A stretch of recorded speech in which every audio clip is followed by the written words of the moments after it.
வணக்கம். நம்ம இந்த வீடியோவில் என்ன பார்க்க போகிறோம்னா, நியூ சிலபஸ் படி ஒரு எங்கே வரும், ஓர் எங்கே வரும் அப்படிங்கிற டீட்டெயில் தான் இப்போ நம்ம பார்க்க போகிறோம். அதை சார்ந்து ப்ரீவியஸ் இயர் கொஸ்டின் என்னென்ன கேட்டிருக்காங்க அப்படிங்கிறதையும் சேர்த்து நம்ம இந்த ஒரே வீடியோவில் பார்த்துடலாம். இந்த வீடியோ முழுசாக நீங்கள் பார்த்து முடிச்சிட்டிங்க அப்படின்னா, இந்த வீடியோ எண்டில் உங்களுக்கு ஒரு எங்கே வரும், ஓர் எங்கே வரும் அப்படிங்கிற குழப்பமே உங்களுக்கு இருக்காது. வாங்க வீடியோக்குள்ளே போகலாம். கொஸ்டின்குள்ளே போகிறதுக்கு முன்னாடி ஒரு அப்படிங்கிறதும் ஓர் அப்படிங்கிறதும் எந்த இடத்துல வரணும், அது ஒருனா என்ன, ஓர்னா என்ன அப்படிங்கிறத பற்றி நம்ம கொஞ்சம் டீட்டெயிலாக தெரிஞ்சுக்கலாம். ஒன்று அப்படிங்கிற நம்ம எழுத்தை குறிக்கிறதுக்கு, அந்த ஒன்று அப்படின்னு நம்ம குறிக்கிறதுக்கு தான் ஓர் ஒரு அப்படிங்கிற ரெண்டு சொற்களையுமே நம்ம பயன்படுத்துகிறோம்.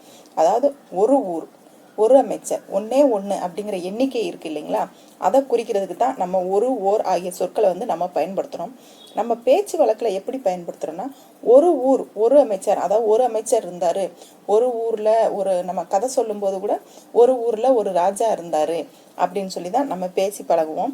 இந்த ஒரு ஊர் ஒரு அமைச்சருங்கிறது நம்ம பேச்சு வழக்குக்கு வேணால் சரியாக இருக்கும்பா. ஆனால் எழுத்து வழக்குப்படி பார்த்தீங்கன்னா இது தப்பு. ஏன்னா ஒரு அமைச்சர் ஓர் ஊர் ஓர் நாள் ஓர் குலம் அப்படின்னு நம்ம எழுதினோம்னா அது தப்புப்பா.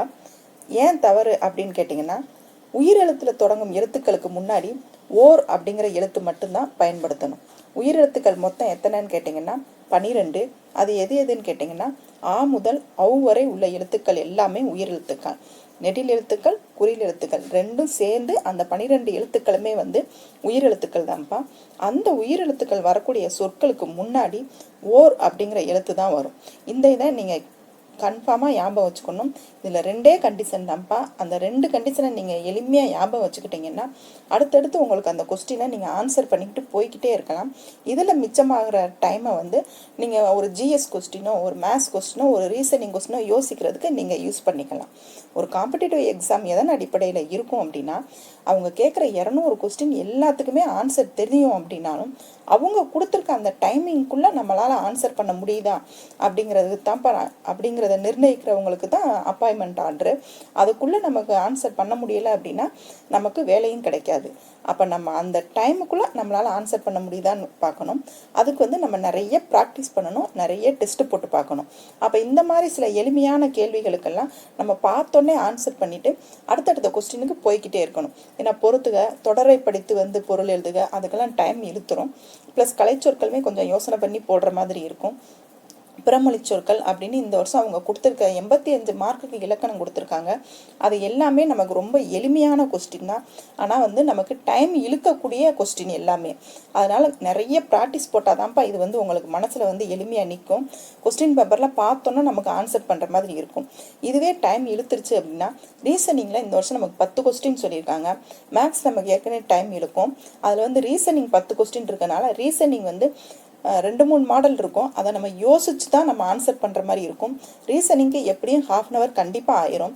இந்த மாதிரி நம்ம எளிமையான கொஸ்டின் நம்ம பார்க்கும்போது டக்குன்னு ஆன்சர் பண்ணிவிட்டு அதில் சேவ் ஆகிற டைமை நம்ம ரீசனிங்க்கு யூஸ் பண்ணணும் அப்படின்னா ரொம்ப ஈஸியாக இந்த வருஷம் நம்ம எக்ஸாமை கிளியர் பண்ணிடலாம்.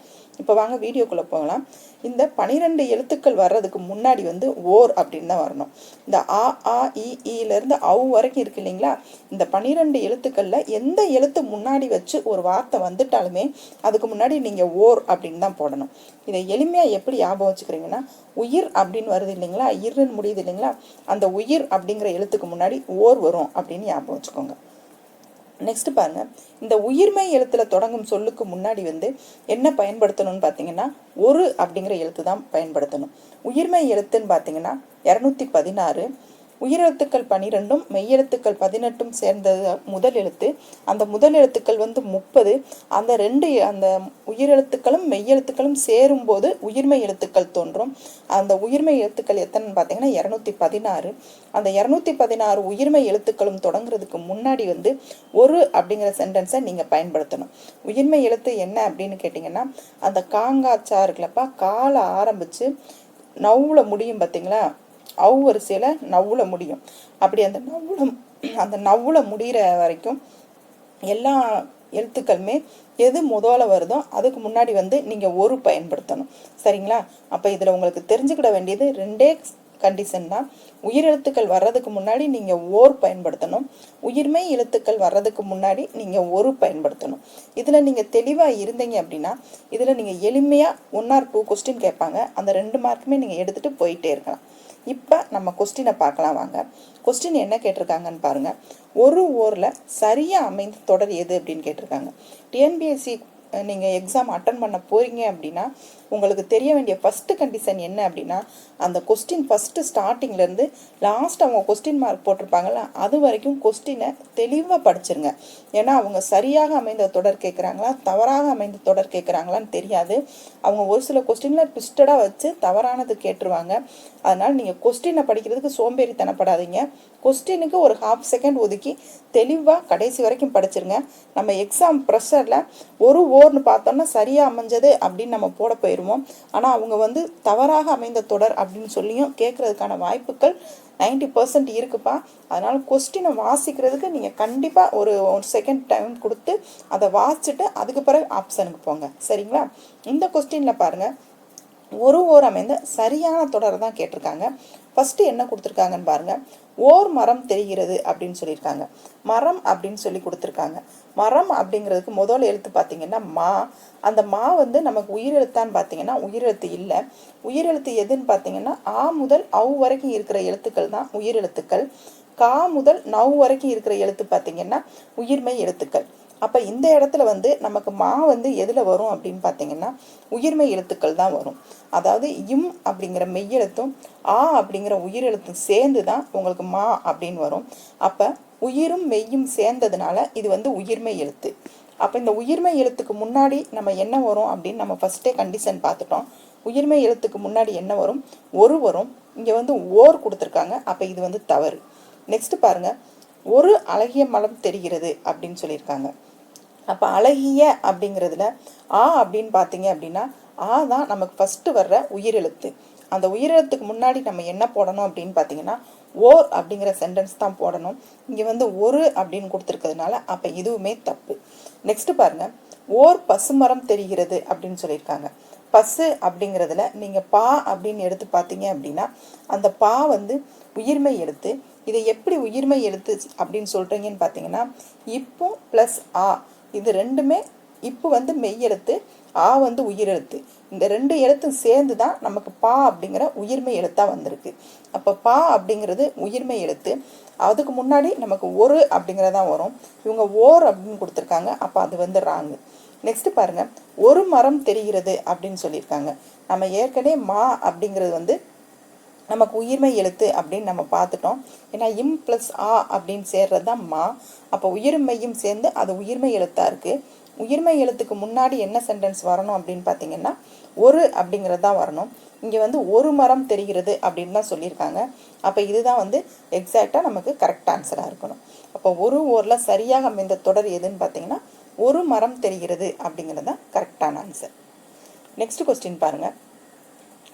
பிழைத்திருத்துதல் சரியான எண்ணை தேர்ந்தெடுக்க, சரியான எண் அடையை தேர்ந்தெடுக்க அப்படின்னு சொல்லியிருக்காங்க. இதில் பாருங்கள், ஃபஸ்ட்டு கொஸ்டினில் முதலையே கேட்டிருந்தாங்க ஒரு ஓர் நமக்கு எங்கே வரும் அப்படின்னு சொல்லிட்டு. இதில் இடையில கலந்து கேட்டிருக்காங்க.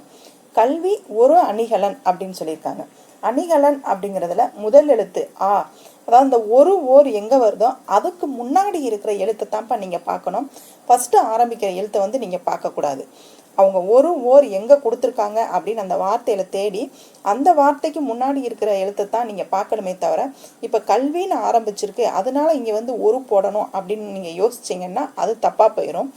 ஏன் அப்படின்னா நமக்கு அந்த ஒரு அப்படிங்கிற எழுத்து அணிகலன் அப்படிங்கிறதுக்கு முன்னாடி தான் கொடுத்துருக்காங்க. அப்போ நம்ம அந்த அணிகலன் அப்படிங்கிற சென்டென்ஸை தான் பார்க்கணுமே தவிர இந்த கல்வி அப்படிங்கிற சென்டென்ஸை பார்க்கக்கூடாது. இதை பார்த்தோம் அப்படின்னா தப்புப்பா. இதை நீங்கள் கவனமாக ஞாபகம் வச்சுக்கோங்க. எந்த சென்டென்ஸுக்கு முன்னாடி இருக்கிறத பார்க்கணும் அப்படிங்கிறதையும் நீங்கள் தெளிவாக புரிஞ்சுக்கோங்க. கல்வி ஒரு அணிகலன் அப்படின்னு கொடுத்துருந்தாங்கன்னா ஏன்னா கா அப்படிங்கிறதுக்கு முன்னாடி ஒரு வந்துடும். ஏன் அப்படின்னா காங்கிறது உயிர்மெய் எழுத்து, இக்கு ப்ளஸ் ஆ சேர்ந்தது. அதுக்கு முன்னாடி ஒரு வரும். நமக்கு இவங்க என்ன கேட்டிருக்காங்கன்னா அணிகலனுக்கு முன்னாடி என்ன வரும் அப்படின்னு சொல்லி தான் கேட்டிருக்காங்க. அணிகலனில் ஆ அப்படிங்கிறது உயிரெழுத்து. அப்போ அதுக்கு முன்னாடி ஓர் அப்படிங்கிற எழுத்து தான் வரும். இதில் பாருங்கள், கல்வி ஒரு அணிகலன் கொடுத்துருக்காங்க. அப்போ இது தப்பு. நெக்ஸ்ட் பாருங்கள், கல்வி ஒன்று அணிகலன் அப்படின்னு சொல்லியிருக்காங்க. அதாவது அணிகலன் அப்படிங்கிற ஆக்கு முன்னாடி நமக்கு ஒரு தான் வரும், ஒன்றும் வராது. அப்போ இதுவும் தப்பு. நெக்ஸ்ட் பாருங்க, கல்வி ஒன்று அணிகலன் அப்படின்னு சொல்லியிருக்காங்க. கல்வி ஒன்று அப்படின்னு சொல்லியும் வராது. ஏன்னா அணிகலன் அப்படிங்கும்போது ஒரு அப்படின்னு தான் வரும். ஏன்னா இதுக்கு வந்து நமக்கு ஓர் வித்தியாசப்படுத்தி தான் கேட்டிருக்காங்க. அப்போ இந்த இடமும் ராங்காக வந்துடும். நெக்ஸ்ட் பாருங்க, கல்வி ஓர் அணிகலன் அப்படின்னு சொல்லியிருக்காங்க. அணிகலன் அப்படிங்கிறது ஆ அப்படிங்கிற உயிரெழுத்தை தொடர்ந்து வர்றதுனால அதுக்கு முன்னாடி ஓர் அப்படிங்கிற வார்த்தை தான் வரணும். அப்போ கல்வி ஓர் அணிகலன் இருக்கதான் இங்கே எக்ஸாக்டாக கரெக்ட் ஆன்சர். சரிங்களா? நெக்ஸ்ட் கொஸ்டின் பார்ப்போம். அதுவுமே சரியான எண்ணெடையை தேர்ந்தெடுக்கன்னு தான் சொல்லியிருக்காங்க. அதில் என்ன கொடுத்துருக்காங்கன்னு பாருங்கள். இதில் ஃபஸ்ட்டே வச்சுட்டாங்க. ஒரு வித்தியாசம் வந்து ஃபஸ்ட்டு ஸ்டார்டிங்லேயே வச்சுட்டதுனால இதை நீங்கள் எளிமையாக எடுத்துடலாம். ஒரு அடர்ந்த காடு அப்படின்னு சொல்லியிருக்காங்க. ஆ அப்படிங்கிறது பார்த்தீங்கன்னா உயிரெழுத்து. அந்த உயிரெழுத்துக்கு முன்னாடி ஒரு அப்படிங்கிறது வராது. அப்போ இது வந்து ராங்கு. நெக்ஸ்ட்டு பார்த்தீங்கன்னா ஒன்று அடர்த்த காடு அப்படின்னு சொல்கிறாங்க. ஆ அப்படிங்கிற உயிரெழுத்துக்கு முன்னாடி ஒன்று அப்படிங்கிறது வராது. அப்போ இதுவும் ராங்கு. ஒன்று அடர்ந்த காடு அப்படின்னா ஒன்று அப்படிங்கிறது ஆக்கு முன்னாடி வராது. இதுவும் ராங்கு. ஓர் அடர்ந்த காடு அப்படின்னு சொல்லியிருக்காங்க. அடர்ந்த அப்படிங்கிறதுல ஆ அப்படின்னு ஃபஸ்ட்டு வர்ற எழுத்து வந்து நமக்கு உயிரெழுத்து. அப்போ அதுக்கு முன்னாடி ஓர் வந்திருக்கு அப்படிங்கிறதுனால இதுதான் வந்து கரெக்டான ஆன்சர். நெக்ஸ்ட் கொஸ்டின் பாருங்க.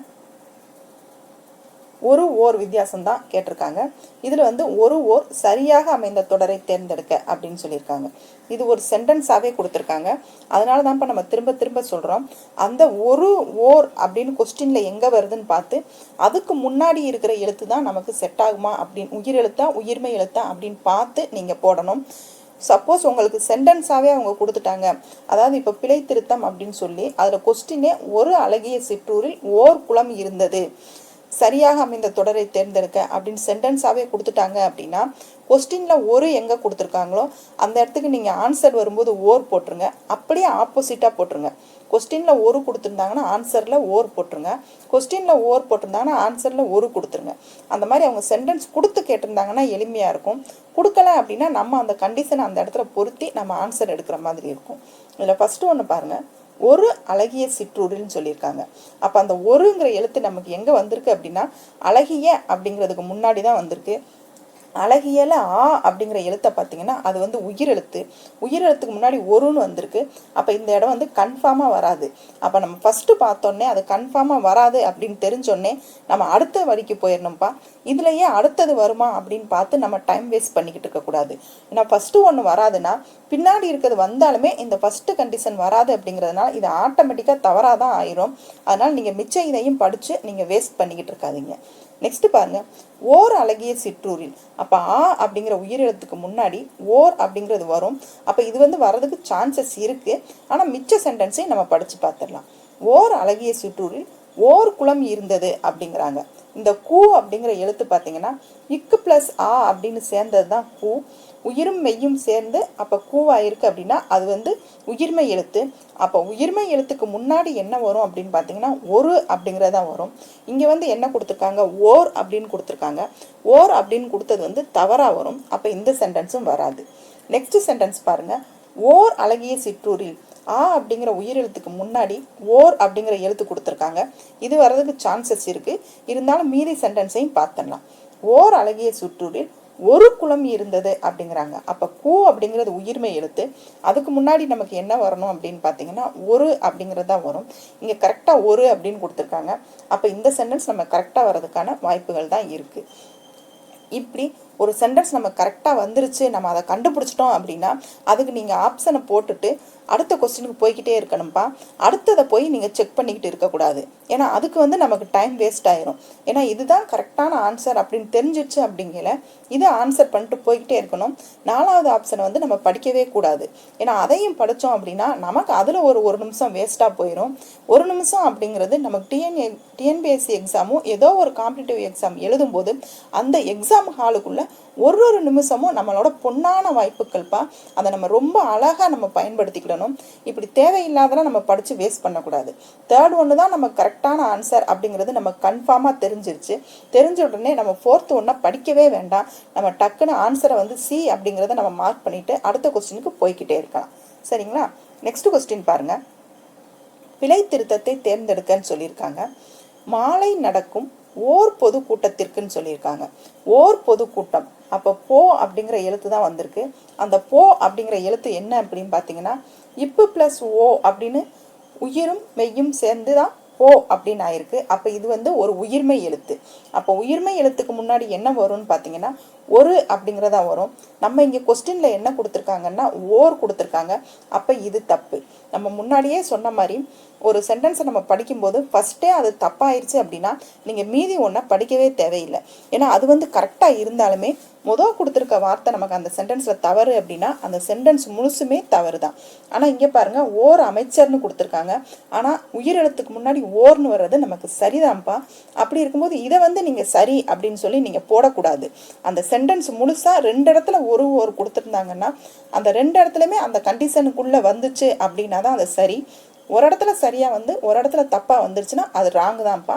இதை நீங்கள் கவனமாக மனசில் வச்சுக்கணும். நெக்ஸ்ட் பாருங்கள், மாலை ஒரு பொதுக்கூட்டத்திற்கு போ அப்படிங்கிற உயிர்மை எழுத்துக்கு முன்னாடி ஒரு அப்படிங்கிறது வந்திருக்கு. இது கரெக்டு தான். இருந்தாலும் நம்ம பின்னாடி வர சென்டென்ஸையும் நம்ம தெளிவாக படிச்சுக்கணும். நெக்ஸ்ட் பாருங்க, ஒரு அமைச்சர் அப்படின்னு சொல்லி கொடுத்துருக்காங்க. ஒரு அமைச்சர் அப்படிங்கிறது ராங்குப்பா. ஏன்னா ஒரு அமைச்சர் அப்படின்னு சொல்லி வராது. ஏன்னா ஆ அப்படிங்கிறது வந்து உயிரெழுத்து. அதுக்கு முன்னாடி நமக்கு என்ன வரும் அப்படின்னா ஓர் அப்படிங்கிற எழுத்து தான் வரும். இங்கே வந்து ஒரு அப்படின்னு கொடுத்துருக்கிறதுனால இதுவுமே தவறு தான். நெக்ஸ்ட்டு மாலை நடக்கும் ஒரு பொதுக்கூட்டத்திற்கு ஒரு பொதுக்கூட்டத்திற்குன்னு கொடுத்துருக்காங்க. அப்போ இது வந்து கரெக்டு தான். மீதி சென்டென்ஸையும் பாருங்கள், ஓர் அமைச்சர் அப்படின்னு கொடுத்துருக்காங்க. அப்போ ஆங்கிறது உயிரெழுத்து, அதுக்கு முன்னாடி ஓர்னு கொடுத்துருக்கிறதுனால அப்போ இதுவும் கரெக்டு. மாலை நடக்கும் ஒரு பொதுக்கூட்டத்திற்கு ஓர் அமைச்சர் தலைமை தாங்குகிறான்னு சொல்கிறாங்க. இதுதான்ப்பா நமக்கு வந்து கரெக்ட் ஆன்சர். இப்படி கரெக்ட் ஆன்சர் எடுத்துட்டோம் அப்படின்னா அடுத்த ஆப்ஷனை படித்து டைம் வேஸ்ட் பண்ணாதீங்க, நெக்ஸ்ட் கொஸ்டினுக்கு போயிருங்க. இந்த கரெக்ட் ஆப்ஷன் உங்களுக்கு ஏலே இருந்துச்சு அப்படின்னா ஏயை டிக் பண்ணிவிட்டு நீங்கள் அடுத்ததுக்கு போய்கிட்டே இருங்க. மிச்சம் 3 ஆப்ஷனை நீங்கள் படிக்கவே படிக்காதீங்க. ஏன்னா அதையும் படிச்சுக்கிட்டு இருந்தீங்க அப்படின்னா உங்களுக்கு டைம் வேஸ்ட்டாக போயிடும். எக்ஸாம் ஹாலில் நமக்கு நிறைய அந்த டைம் அந்த 3 மணி நேரம் எப்படி ஓடுதுன்னே தெரியாது, கடகடன்னு ஓடிடும். அதனால் எதுக்கு உங்களுக்கு டைமை சேவ் பண்ண முடியுமோ அந்தந்த கொஸ்டினில் நீங்கள் டைமை சேவ் பண்ணி எதுக்கு நமக்கு டைம் எடுத்து அட்டன் பண்ணணுமோ அந்தந்த கொஸ்டினுக்கு கொஞ்சம் டைம் கொடுக்க பாருங்கள். இதுதான்ப்பா எக்ஸாமை வந்து காம்படிட்டிவ் எக்ஸாமை கிராக் பண்ணுறவங்களோட சக்ஸஸாக இருக்கும். சரிங்களா? நெக்ஸ்ட் கொஸ்டின் பாருங்கள், ஒரு ஓர் அப்படிங்கிற சரியான வகையில் அமைந்த தொடரை வந்து கண்டறிய சொல்லியிருக்காங்க. இதில் என்ன சொல்லியிருக்காங்கன்னு பாருங்கள், ஒரு இரவும் ஈ அப்படிங்கிறது நமக்கு என்னன்னு பார்த்தீங்கன்னா உயிரெழுத்து. இதுக்கு முன்னாடி நமக்கு என்ன வரும்னா ஓர் தான் வரும். இவங்க ஒருன்னு கொடுத்துருக்காங்க. அப்போ அது ராங்கு. முன்னாடியே ராங்காக கொடுத்துட்டாங்க அப்படிங்கிறதுனால நம்ம மிச்சம் இருக்கிற சென்டென்ஸ் வந்து நம்ம படிக்க போகிறதில்ல. நம்ம அடுத்த சென்டென்ஸுக்கு போயிடுறோம். அடுத்த சென்டென்ஸ் என்ன கொடுத்துருக்காங்கன்னா ஓர் இரவும் அப்படின்னு கொடுத்துருக்காங்க. ஈ அப்படிங்கிறது உயிரெழுத்து, அதுக்கு முன்னாடி ஓர் அப்படின்னு கொடுத்துருக்கறதுனால அது கரெக்டு. நமக்கு ஸ்டார்டிங் கரெக்டாக இருக்கிறதுனால நம்ம பின்னாடி இருக்க சென்டென்ஸையும் நம்ம படிக்க போகிறோம். பின்னாடி என்ன கொடுத்துருக்காங்கன்னா ஒரு பகலும் அப்படின்னு கொடுத்துருக்காங்க. பா அப்படிங்கிறது நமக்கு உயிர்மை எழுத்து. ஏன்னா இப்பு ப்ளஸ் ஆ அப்படின்னு சேர்ந்தது தான் பா. அப்போ உயிர்மெய்யும் சேர்ந்தால் அது உயிரெழுத்து. அப்போ உயிர்மை எழுத்து. அந்த உயிர்மை எழுத்துக்கு முன்னாடி என்ன வரும்னு பார்த்தீங்கன்னா ஒரு வரும். அப்போ இங்கே ஒரு பகலும் அப்படின்னு கொடுத்துருக்கிறது கரெக்டான ஆன்சரு. மீதி சென்டென்ஸை பாருங்கள், ஓர் இரவும் ஒரு பகலும் சேர்ந்தது ஒரு நாள் அப்படின்னு கொடுத்துருக்காங்க. ஏன்னா இதை நீங்கள் 2 இடத்துல தான் கொடுத்துருப்பாங்க அப்படின்னு நினச்சி நீங்கள் ஸ்கிப் பண்ணிடாதீங்கப்பா. கொஸ்டினை நீங்கள் லாஸ்ட் வரைக்கும் படிக்கணும். இதுதான் நம்ம திரும்ப திரும்ப சொல்கிறோம். டிஎன்பிஎஸ்சியை பொறுத்த வரைக்கும் நீங்கள் கொஸ்டினை லாஸ்ட் வரைக்கும் படிக்கணும்ப்பா. ஏன்னா 2 இடத்துல தான் கொடுத்துருப்பாங்க, ஒரு இடத்துல தான் கொடுத்துருப்பாங்கன்னு நீங்கள் நினைக்காதீங்க. 3 இடம் 4 இடம் கூட கொடுத்துருப்பாங்க. இங்கே பாருங்கள், ஒரு நாள் அப்படின்னு கொடுத்துருக்காங்க. நான் அப்படிங்கிறது வந்து உயிர்மை எழுத்து, அதுக்கு முன்னாடி ஒரு அப்படிங்கிறது தான் வரும். நமக்கு இந்த சென்டென்ஸும் நமக்கு வந்து கரெக்டாக செட் ஆகுது. அப்போ இதுவுமே வந்து இதுதான் நமக்கு வந்து கரெக்டான ஆன்சர். அப்போ இதுதான் கரெக்டான ஆன்சர் நம்ம எடுத்துட்டோம் அப்படிங்கிறதுனால மிச்சத்தை நம்ம படிக்க போகிறதில்ல. ஆனால் இந்த கொஸ்டினில் ஒரு ட்விஸ்ட் இருக்குங்கிறதுனால நான் சி ஆப்ஷனே உங்களுக்கு படித்து காட்டுறேன். இப்போ பாருங்கள், ஒரு இரவும் ஒரு பகலும் சேர்ந்தது ஓர் நாள் அப்படின்னு சொல்லி கொடுத்துருக்காங்க. இதில் வந்து நமக்கு ஓர் நாள் ராங்காக கொடுத்துருக்குதுங்கிறதுனால நம்ம பிலேயே ஆன்சர் எடுத்துட்டோம் அப்படிங்கிறதுனால நம்ம அடுத்ததை நம்ம படிக்க தேவையில்லை. இதை வந்து தெரிஞ்சுக்கோங்க. ஒரு இடம் 2 இடம் 3 இடத்துல ஒரு ஓர் வித்தியாசம் கொடுத்துருக்காங்க. நம்ம 2 இடத்துல படிச்சிட்டோன்னே நம்ம ஏன்னா ஒரு ஓர்னு 2 தான் கொடுத்துருக்காங்க, 2 இடத்துல தான் வைப்பாங்க அப்படின்னு நினைக்காதீங்க. அவங்க 1 2 3 3க்கும் மேற்பட்ட இடத்துலையுமே அந்த சென்டென்ஸ் அவங்க ஃபார்ம் பண்ணுவாங்க. அதனால் நீங்கள் கொஸ்டினை தெளிவாக படிச்சிருங்க. கரெக்டான ஆன்சர் இதுதான் அப்படின்னு கன்ஃபார்மாக எடுத்துட்டிங்கன்னா அதுக்கு அப்புறம் இருக்கிற ஆப்ஷனை வந்து நீங்கள் படிக்காதீங்க, அடுத்த கொஸ்டினுக்கு போயிருங்க. சரிங்களா? நெக்ஸ்ட்டு பாருங்கள், ஒரு ஓர் வித்தியாசம் தான் கேட்டிருக்காங்க இதுலையும். இதுல வந்து பின்வருவனவற்றுள் பிழையற்ற தொடரை வந்து தேர்ந்தெடுக்க சொல்லியிருக்காங்க. அதாவது பிழை இல்லாத தொடர் எது அப்படின்னு சொல்லியிருக்காங்க. ஃபர்ஸ்ட் ஒன் என்ன கொடுத்துருக்காங்கன்னு பாருங்க. சென்னை ஒரு மாநகரம் அப்படின்னு கொடுத்துருக்காங்க. இதில் நீங்கள் சென்னை அப்படின்னு பார்க்கும்போது அப்படின்னா உயிர்மை எடுத்து ஒரு வரும் அப்படின்னு நினைக்கக்கூடாது. அந்த ஒரு ஓர் எங்கே கொடுத்துருக்காங்க, அந்த ஒரு ஓருக்கு அப்புறமா என்ன சென்டென்ஸ் வருதுன்னு அதைத்தான் நீங்கள் எடுக்கணும். இங்கே ஒரு வந்து சென்னைக்கு அப்புறமா தான் கொடுத்துருக்காங்க. அப்போ ஒருக்கு அப்புறமா என்ன வருதுன்னா மாநகரம் தான் வருது. அந்த மாநகரத்தை பொறுத்து தான் நம்ம கண்டிஷனை நீங்கள் அப்ளை பண்ணணும். இதில் மா அப்படிங்கிறது என்னன்னு பார்த்தீங்கன்னா உயிர்மை எழுத்து. இம்மு ப்ளஸ் ஆ அப்படிங்கிறது சேர்ந்தது தான் மா. அப்போ இது வந்து உயிர்மை எழுத்து. அந்த உயிர்மை எழுத்துக்கு முன்னாடி நம்ம என்ன போடணும்னா ஒரு அப்படிங்கிறது தான் போடணும். அப்போ சென்னை ஒரு மாநகரம் அப்படிங்கிறது தான் நமக்கு கரெக்டான ஆன்சர். இதில் வந்து ஃபஸ்ட்டு ஒன்றே ஆப்ஷனில் கரெக்டாக இருக்கிறதுனால நம்ம இதை ஆப்ஷனை நம்ம கிளிக் பண்ணிவிட்டு நம்ம போய்கிட்டே இருக்கணும்ப்பா. அடுத்த சென்டென்ஸ் வந்து நம்ம படித்து வந்து டைம் வேஸ்ட் பண்ணிக்கிட்டு இருக்கக்கூடாது, சரிங்களா? ஆனால் இது உங்களுக்கு ஒரு புரிதல் வரணுங்கிறதுக்காக நம்ம இதில் அடுத்தடுத்தது பார்க்கலாம். சென்னைக்கு ஓர் மாணவன் வந்தான் அப்படின்னு சொல்கிறாங்க. அந்த ஓர் எங்கே வந்திருக்கு, மாணவனுக்கு முன்னாடி வந்திருக்கு. அப்போ அந்த நம்ம மாணவன் அப்படிங்கிற சென்டென்ஸ் தான் எடுத்து பார்க்கணும். அதில் மா அப்படின்னு பார்த்தீங்கன்னா உயிர்மை எழுத்து. அந்த உயிர்மை எழுத்துக்கு முன்னாடி ஒரு தான் வரணும், ஓர் வரக்கூடாது. அப்போ இது வந்து ராங்கு. நெக்ஸ்ட் பாருங்க, வந்தாரை வாழ வைக்கும் ஓர் நகரம் சென்னை அப்படின்னு சொல்லியிருக்காங்க. இதில் பாருங்க ஓர் எங்கே வந்திருக்குன்னா நகரத்துக்கு முன்னாடி வந்திருக்கு. அப்போ நகரம் அப்படிங்கிறது தான் பார்க்கணும். அப்போ நான் பார்த்தீங்கன்னா அது வந்து ஒரு உயிர்மை எழுத்து. அதுக்கு முன்னாடி ஒரு அப்படிங்கிறது தான் வரும். இங்கே ஓர்னு கொடுத்துருக்கிறதுனால அதுவும் வராது. நெக்ஸ்ட் பாருங்க, சென்னை தொழில்நுட்ப பூங்காக்கள் நிறைந்த ஓர் நகரம் அப்படின்னு சொல்லியிருக்காங்க. அப்போ நாக்கு முன்னாடி தான் நமக்கு ஓர் வந்திருக்கு. நான் வந்துச்சு அப்படின்னா அதுக்கு முன்னாடி ஒரு வரணும். இங்கே ஓர் கொடுத்துருக்கிறதுனால அது தப்பு. இந்த ஒரு ஓர் உங்களுக்கு வித்தியாசம் தெரியலை, இதுக்கு நான் எப்படி மேம் ஆன்சர் எடுக்கணும் அப்படின்னு நீங்கள் கேட்டிங்க அப்படின்னாலும் இதில் பாருங்கள் எல்லா இடத்துலையுமே ஓர் அப்படின்னு தான் கொடுத்துருக்காங்க. ஒரே ஒரு இடத்துல தான் ஒருன்னு கொடுத்துருக்காங்க. நம்ம வந்து ஒரு சூஸ் த பெஸ்ட் ஆன்சர், அதாவது ஒரு 4 ஆப்ஷன் கொடுத்து அதில் வந்து 3 எலிமினேட் பண்ணி 1 எடுக்க சொல்கிறாங்க அப்படின்னு பார்த்தீங்கன்னா 3 இடத்துலையுமே ஓர் வந்திருக்கு. அப்போ மூணு இடத்துலையுமே ஓர் அப்படிங்கும்போது இது வந்து ஆப்ஷனாக வராது. ஒரே ஒரு இடத்துல தான் ஒரு வரும். அப்போ இதுதான் ஆப்ஷனாக வரும் அப்படின்னு நீங்கள் அந்த கண்டிஷன் மறந்து போனாலுமே இந்த இடத்த வந்து நீங்கள் ஈஸியாக கிளிக் பண்ணிவிட்டு போயிட்டே இருக்கலாம், சரிங்களா? நெக்ஸ்ட் கொஸ்டின் பாருங்க. மரத்தின் கிளையில் ஒரு பறவை இருந்தது அப்படின்னு சொல்லியிருக்காங்க. அப்போ ஒரு அப்படிங்கிற சென்டென்ஸ் எங்கே வருதுன்னா இந்த பறவைக்கு முன்னாடி வருது. பா அப்படிங்கிறது இப்பு ப்ளஸ் ஆ அப்படிங்கிற உயிரும் மெய்யும் சேர்ந்து உயிர்மெய்யா ஆனது தான் இந்த பா. அதுக்கு முன்னாடி நமக்கு என்ன வரணும் அப்படின்னு பார்த்தீங்கன்னா ஒரு வரும். அப்போ இதுதான் சரியான ஆன்சர். இதுதான் சரியான ஆன்சர் அப்படின்னு சொல்லிட்டு நீங்கள் கிளிக் பண்ணிட்டீங்க அப்படின்னா உங்கள் மார்க் வந்து உங்களை விட்டு போயிடும். ஏன் அப்படின்னு பார்த்தீங்க அப்படின்னா பிழையான தொடரை கண்டறிக அப்படின்னு தான்ப்பா கொஸ்டினில் கேட்டிருக்காங்க. இதுக்கு தான் உங்களை மறுபடியும் சொல்கிறது, டிஎன்பிஎஸ்சியை பொறுத்த வரைக்கும் டைம் கொடுத்து நீங்கள் கொஸ்டினை படிங்க அப்படின்னு சொல்லி. ஏன்னா ஒரு பறவை அப்படிங்கிறது நம்ம கரெக்டான ஆன்சர். ஃபஸ்ட்டு இதை படித்தோடனே கரெக்டான ஆன்சர் அப்படின்னு சொல்லிட்டு நம்ம ஆன்சர் பண்ணிட்டு போயிட்டே இருப்போம். இது வந்து ராங். ஏன்னா இவங்க கேட்ட கொஸ்டின் படி ராங்கு, இவங்க பிழையான தொடர் தான் கேட்டிருக்காங்க. அப்போ இது ராங்கு. நெக்ஸ்ட் பாருங்க, காட்டின் நடுவே ஓர் ஆலமரம் இருந்தது. ஆ அப்படிங்கிறது உயிர் எழுத்துனா அதுக்கு முன்னாடி ஓர் வரும். அப்போ இதுவும் சரியான ஆன்சர். அவங்க பிழையானதை கேட்டிருக்காங்க. அப்போ இது ஆன்சராக வராது. வீட்டின் எதிரே ஒரு உரல் இருந்தது அப்படின்னு சொல்கிறாங்க. ஊ அப்படிங்கிறது வந்து உயிர் எழுத்து. அதுக்கு முன்னாடி ஓர் வரணும். இங்கே ஒருன்னு கொடுத்துருக்காங்க. இதுதான் ராங்கு.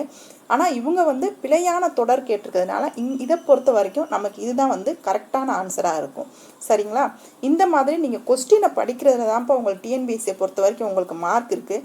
நீங்கள் கவனம் இல்லாமல் ஆன்சர் மட்டும் பண்ணிக்கிட்டே போயிட்டீங்க அப்படின்னா எந்த யூஸுமே உங்களுக்கு இருக்காது. ½ செகண்ட் கொடுத்து கவனமாக நீங்கள் கொஸ்டினை படிக்க பாருங்கள். நெக்ஸ்ட் கொஸ்டின் பாருங்க, பிழை திருத்தம் சரியான இது வந்து தேர்ந்தெடுக்க சொல்லியிருக்காங்க. இதில் வந்து ஓர் ஊர் அப்படின்னு கொடுத்துருக்காங்க. இதில் அந்த ஓர் அப்படிங்கிறத சேர்த்தே அவங்க அதில் கொடுத்துட்டாங்க.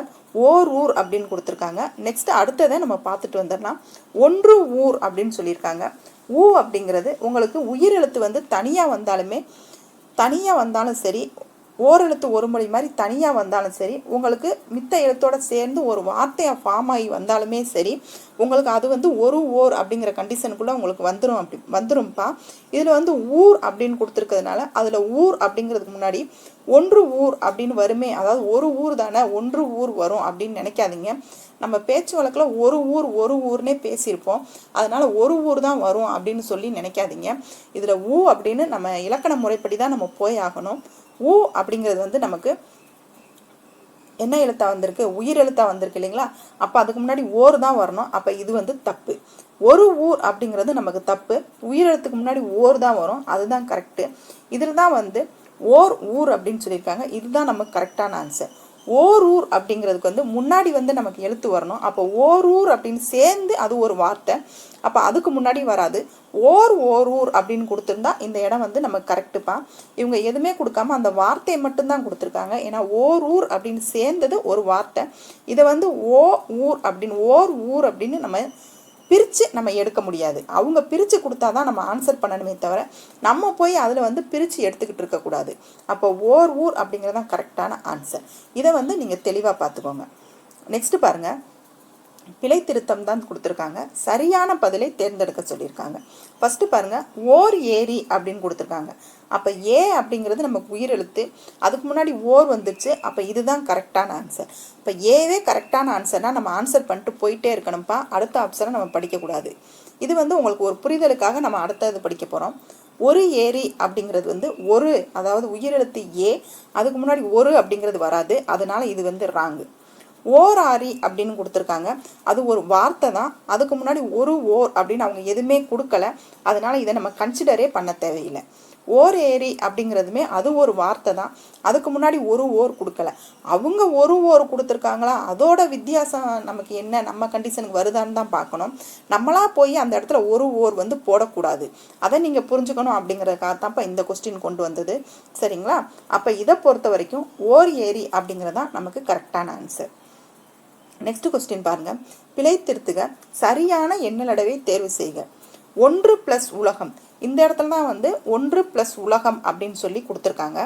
1 + உலகம் அப்படிங்கிறத நம்ம சேர்த்து எழுதணும் அப்படின்னா ஓர் உலகம் அப்படின்னு தான் வரும். ஏன்னா இதில் 1 அப்படிங்கும்போது நம்ம உலகத்தோட சேரும்போது அப்படிங்கிறதுக்கு முன்னாடி நமக்கு என்ன வரும் அப்படின்னா ஓர் அப்படிங்கிற கண்டிஷன்ல தான் வரும். அப்போ இதில் ஓர் உலகம் அப்படின்னு சொல்லி தான் கரெக்டான ஆன்சராக வரும். ஏன்னா இதில் 1 உலகம் அப்படின்னு சொல்லிட்டு வராது. ஏன்னா இவங்க கொஸ்டின்ல என்ன கேட்டிருக்காங்கன்னு பாருங்க, எண்ணடையை தெரிவு செய்க அப்படின்னு கொடுத்துருக்காங்க. எண்ணடை அப்படின்னாலே ஒரு ஓர் அப்படிங்கிற வித்தியாசம் தான் அப்படிங்கிறத நீங்கள் புரிஞ்சுக்கோங்கப்பா. இதை வந்து நீங்கள் பிரித்து எழுதுகளை கொண்டு போனீங்கன்னா 1 + உலகம் அப்படின்னா நீங்கள் அதை அப்படியே சேர்த்து 1 உலகம் அப்படின்னு எழுதக்கூடாது, அதுவும் ராங்கு தான். 1 + உலகம் அப்படின்னு சேரும்போது அது ஓர் உலகம் அப்படின்னு சொல்லி தான் வரும். அப்போ இந்த இடத்துல ஓர் உலகம் அப்படிங்கிறதான் கரெக்டு. கொஸ்டின் என்ன கேட்டிருக்காங்கன்னு பாருங்கள், அதை சார்ந்து ஆன்சர் பண்ண நீங்கள் முயற்சி பண்ணுங்கள். நிறைய டெஸ்ட் போட்டு பாருங்கள், ப்ரீவியஸ் இயர் கொஸ்டின் பாருங்கள், அதுலேயே உங்களுக்கு வந்து இது எளிமையாக புரிஞ்சிடும். ஒரு உலகம் அப்படிங்கிறது வராது, ஏன்னா உயிரெழுத்துக்கு முன்னாடி ஒரு அப்படிங்கிறது வராது, அது சரிதான். இப்போ இது நமக்கு ஒரு வராது அப்படின்னு இது தெரிஞ்சாலே 3ம் சரி அப்படிங்கிற ஆப்ஷன் வராது. இந்த 2 ஆப்ஷனையும் நம்ம எளிமையாக வந்து தூக்கிடலாம். சரியான பிழை திருத்துகளை சரியான எண்ணடை அப்படின்னு கேட்டிருக்கிறதுனால இந்த இடத்துல ஓர் உலகம் அப்படிங்கிறது தான் கரெக்டான ஆன்சராக வரும். இப்போ இத்தனை கொஸ்டினுமே உங்களுக்கு ஒரு கொஸ்டினுமே வித்தியாசமாக தான்ப்பா கொண்டு வந்திருக்கோம். ஒரு கொஸ்டினும் ஒரு மாதிரி இருக்கும், ஒரு மாடலில் இவங்க கேட்டிருக்காங்க. இதை எப்படி நீங்கள் அணுகணும் அப்படிங்கிறத பொறுத்து தான் நம்ம இந்த கொஸ்டின் கொண்டு வந்திருக்கோம்.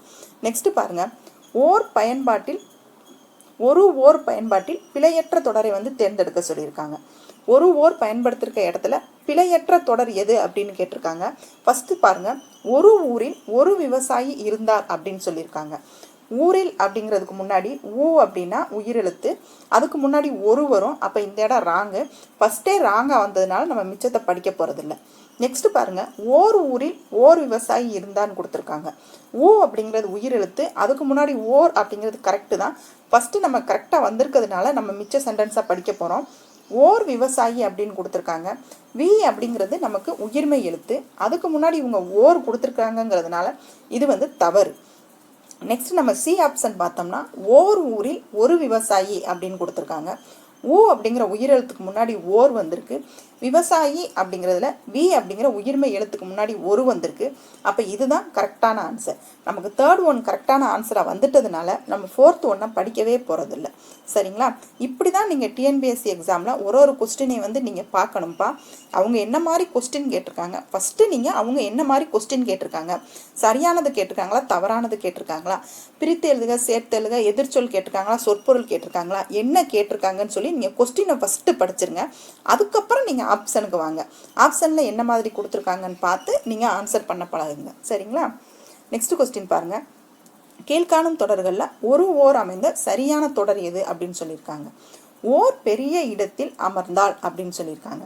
அப்போ பே அப்படிங்கிறது உயிர்மை எழுத்து, அதுக்கு முன்னாடி ஒரு வரணும், இங்கே ஓர் வந்திருக்கிறதுனால அது தவறு.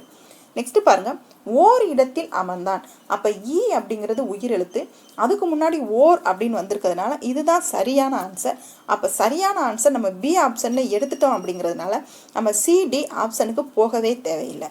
இது உங்களுக்கு புரிதலுக்காக நம்ம சிடி பார்ப்போம்ப்பா. ஒரு அழகிய வனத்தில் அமர்ந்தான்னு சொல்லியிருக்காங்க. ஆ அப்படிங்கிறது உயிர் எழுத்து, அதுக்கு முன்னாடி வந்து ஒரு அப்படிங்கிறது வராது, ஓர் தான் வரும். அப்போ இது வந்து ராங்கு. நெக்ஸ்ட் பாருங்க, ஒரு இடத்தில் அமர்ந்தால் அப்படின்னு சொல்லியிருக்காங்க. இ அப்படிங்கிறது உயிர் எழுத்து, அதுக்கு முன்னாடி ஓர் வரணும், இவங்க ஒருன்னு கொடுத்துருக்கிறதுனால இது ராங்கு. அப்போ நமக்கு பி ஆப்ஷன் தான் எக்ஸாக்டாக கரெக்ட் ஆன்சர். சரிங்களா? நெக்ஸ்ட் பாருங்க, பிழை திருத்தம். கீழ்காணும் தொடர்களில் ஒரு ஓர் வந்து சரியாக அமைந்த தொடர் எது அப்படின்னு கேட்டாங்க. இந்த தொடர்னு கொடுத்துட்டாங்கன்னா அந்த தொடரை லாஸ்ட் வரைக்கும் நீங்கள் படிச்சிருங்கப்பா. ஏன்னா கடைசி வார்த்தைக்கு முன்னாடி வார்த்தையில் கூட அவங்க ஒரு ஓர் வித்தியாசம் வச்சிடலாம். அதனால் நீங்கள் கவனமாக நீங்கள் கடைசி வரைக்கும் நீங்கள் படிச்சிருங்க. இதில் ஃபஸ்ட்டு சென்டென்ஸ் பாருங்கள், ஓர் வண்ணத்து பூச்சியின் அப்படின்னு கொடுத்துருக்காங்க. இதில் வா அப்படிங்கிறது வந்து நமக்கு உயிர்மை எழுத்து, அதுக்கு முன்னாடி ஒரு வரணும். அப்போ இந்த சென்டென்ஸ் வந்து கண்டிப்பாக ராங் தான். ஏன்னா பின்னாடி எல்லாமே அவங்க கரெக்டாக கொடுத்துருந்தாங்கன்னா கூட இது வந்து தவறாக தான் இருக்கும். பெரிய சென்டென்ஸ் படித்தோம் அப்படின்னா நமக்கு அது ஒரு நிமிஷம் வேஸ்ட்டாக போயிடும். ஒரு நிமிஷங்கிறத நம்ம எக்ஸாம் ஹாலில் வந்து ரொம்ப ரொம்ப நமக்கு பொன்னான நேரம். நீங்கள் ஒரு அப்படின்னு முதலே தப்பாக போயிடுச்சு அப்படின்னா நீங்கள் அடுத்த சென்டென்ஸுக்கு போயிருங்க. அதை ஃபுல்லாக படித்து நீங்கள் வேஸ்ட் பண்ணாதீங்க. ஏன்னா ஃபஸ்ட்டே ராங் அப்படிங்கும்போது நமக்கு அந்த சென்டென்ஸ் ஃபுல்லாக ராங்காக தான் இருக்கும். ஏன்னா பின்னாடி அவங்க கரெக்டாக கொடுத்துருந்தாலும் வந்து நமக்கு ராங் இல்லைங்களா? ஒரு இடத்துல தப்புனாலும் தப்பு தானே. அப்போ முதலே தப்பு வந்ததுனால அந்த சென்டென்ஸை விட்டுட்டு அடுத்த சென்டென்ஸுக்கு போயிருங்க. ஒரு வண்ணத்து பூச்சியின் சிறகசைப்பு அப்படின்னு சொல்லியிருக்காங்க. இப்போ வாங்குறது உயிரெழுத்து, அதுக்கு முன்னாடி ஒரு அப்படின்னு வந்திருக்கு, இது கரெக்டு தான். அப்போ ஃபஸ்ட்டு வந்து நம்ம கரெக்டாக வந்திருக்கிறதுனால நம்ம மிச்ச வார்த்தைகளை நம்ம படிக்க போகிறோம். உலகில் எங்கோ ஓர் எதிர்வினையை ஏற்படுத்துதல் என்று அறிவியல் கூறுகிறதுங்கிறாங்க. அப்போ எதிர்வினை அப்படிங்கிறதுல ஏ அப்படிங்கிறது உயிரெழுத்து, அதுக்கு முன்னாடி ஓர் அப்படிங்க வர்றதுனால இது வந்து எக்ஸாக்டாக கரெக்ட் ஆன்சர். ஒரு வண்ணத்து பூச்சி ஓர் எதிர்வினை அப்படிங்கும்போது இதுதான் நமக்கு கரெக்டான ஆன்சர்.